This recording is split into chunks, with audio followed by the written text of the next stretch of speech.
the past few months, there have been several rumors floating around campus, along with the rest of the town, over the changes that have been made within the athletic department.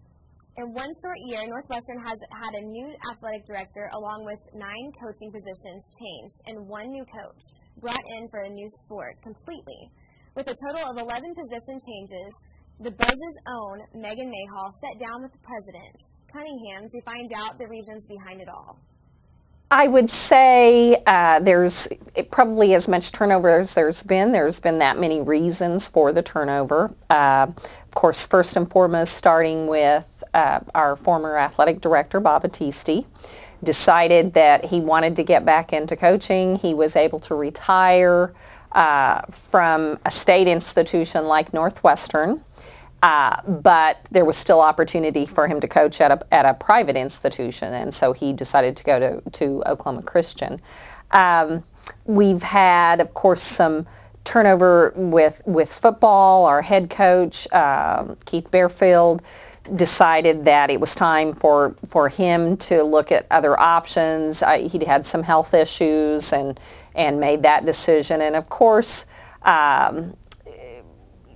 where you have a sport with assistants, we have tried to let the head coach choose his or her own staff. And so by virtue of Coach Bearfield leaving, then that meant that new assistants would be involved in that.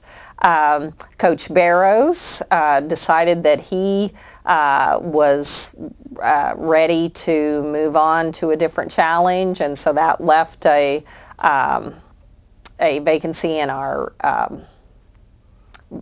soccer area, and so we hired that coach. We added a coach for volleyball. That's a new sport that puts us in line with our new conference that we'll hopefully be joining.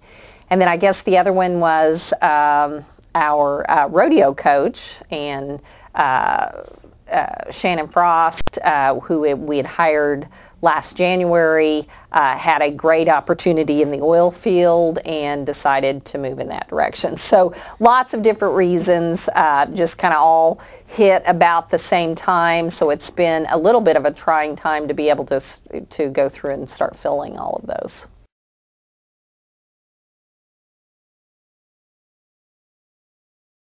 Absolutely not.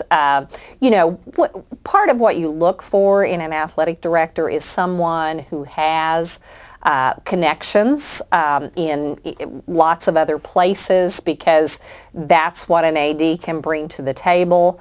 Mr. Carter does have a lot of connections, has been at the NCAA 2 level, and so knows a lot of people, which I look at as a real advantage for Northwestern. But you know, for example, our new rodeo coach has a Northwestern tie. Mr. Carter, I'm certain, did not know him before he came. He did have a tie with the football head coach, Alan Hall. They did know each other, and he did have a tie with the volleyball coach. Casey Mahaffey, our new soccer coach, came basically from East Central. Again, there was no connection between Mr. Carter and Miss Mahaffey. So I think that rumor has gone around a little bit. I think that's unfounded, and besides, I would look at that as a positive, not a negative.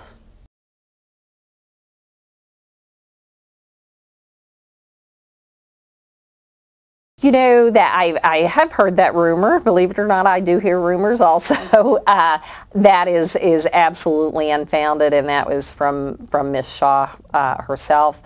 I think she had decided she just didn't know whether she wanted to be a head coach. When I spoke with Northwestern's athletic director, Andy Carter, he added that Stephanie Shaw wasn't sure if she wanted to coach at all anymore, and he quoted, "Coach Shaw's decision to leave had nothing to do with anyone wanting her gone."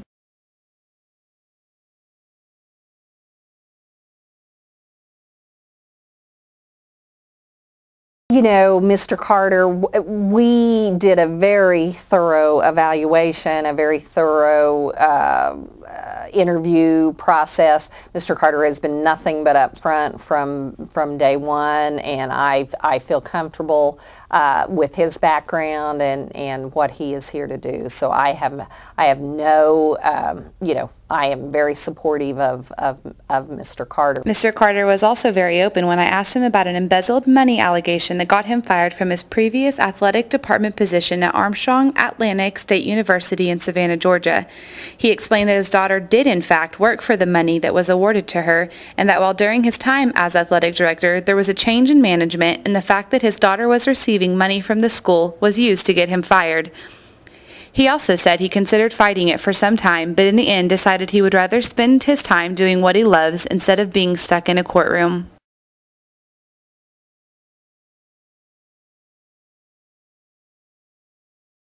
The conference that we are becoming part of, which we are a provisional member right now, and will move to full membership if we are accepted by NCAA. It is one of the requirements to get into the conference is that you play football. So there will be all football playing schools.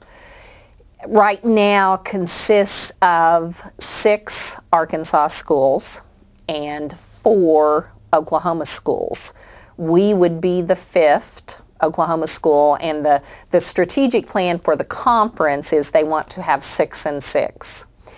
And we are scheduled for every sport but football, even starting this next academic year, 12-13. And then 13-14 we would be scheduled in football also.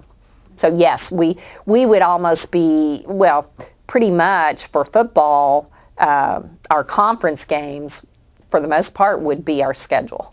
Again, we think it's going to be worth it in the long run. I think our faculty are interested in moving forward because the NCAA does have some more strict requirements for student athletes. There's a one transfer rule where a student can't have been at several schools and transfer again. So I think the faculty is looking at it as a positive move forward for the institution.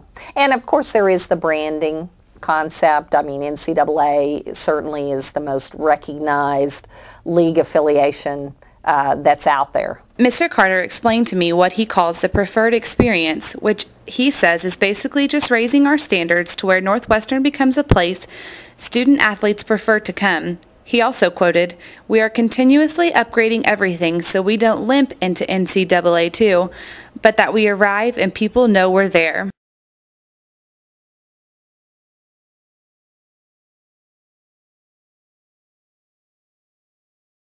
You know, obviously, Coach Hall, football, has been at an NCAA school before, so has knowledge of that.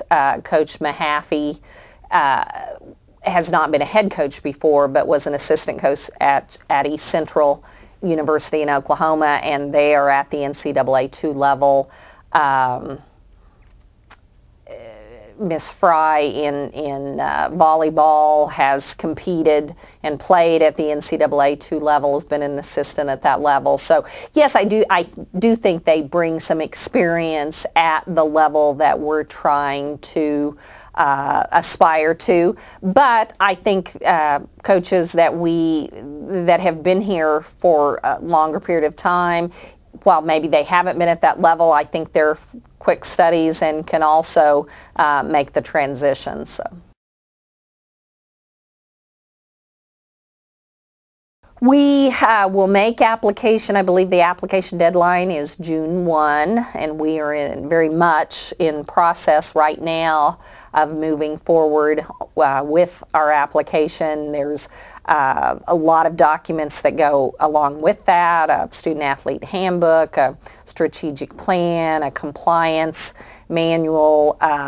This year they are requiring a video that highlights facilities that the institution who's applying has, and then the actual application itself. So we will make application on June 1, and it's a relatively short turnaround time, about 6 weeks, about the second week in July. We should know our status at that point. The commitment is what Carter said helped him know that he truly does belong here. He quoted, "I couldn't be more proud to be a part of an organization that knows what they want and isn't afraid to go for it."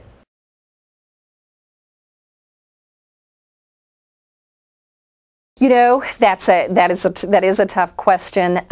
We are committed to continue to move forward. We would, ask for feedback from the NCAA, and we would continue to make progress, and we will try again. Mr. Carter said he truly believes sports are way too important in our society, and he views college athletics as a way to educate students as well as teach them life lessons through something that they love. Dr. Cunningham added to this by saying that while this hasn't been an easy decision, she truly believes it's what Northwestern needs to continue to grow. For Channel 7, I'm Magon Mayhall. Back to you, Chelsea. The Buzz was also informed that there have been 7 potential coaches interviewed for the women's basketball position, and Mr. Carter says he is very happy with the way things are looking. Also, keep a watch out for new and exciting things coming from the athletic department soon.